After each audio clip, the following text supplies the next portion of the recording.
Üç dəfə qılırsınız da gündən namazı. 5 dəfə. 5 dəfə niyə? 5 dəfədir namaz, 5 dəfə. Siz mühürlə qılırsınız da. Möhürdə də qılırıq. Hələ Mühürlə qılanlar 3 dəfə qılır axı. 5 dəfədir. Allah'ım. Mənim qohumlarım var misal Ne üçün. olur qomları Mühürlə var. qılanlar onlar birləşdirirlər. Birləşdirmək günahdır. Heç olmasa ara verməlisən biraz. Siz nə qədər ara verirsiniz? Yarım saat.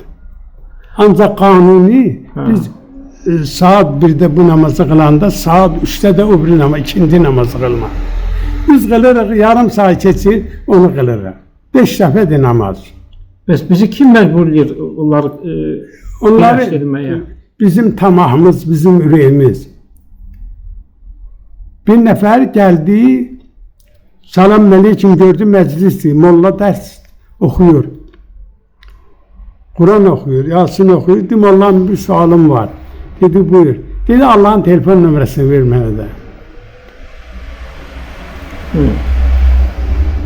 Molla dedi yaz. 2 8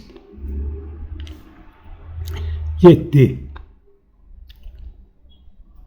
Çok sağ ol. Çıktı gitti. Cemaat yerli bile kaydı ama Allah'ım. Onun ne telefon nömrə verdin ona. Tüzünüsün Allah'ın telefon nömrəsini verdim. Namaz Allah'la danışırsan. 2 rükat səhər. 4 rükat günorta. 4 rükat ikindi. 3 rükat şam. 4 rükat xiftə. Nə qədər elədi? 2, 7, 8 eləyir, 17. 17 rükat namaz. Hələ bu bizim rabitəmizdir Allah'la.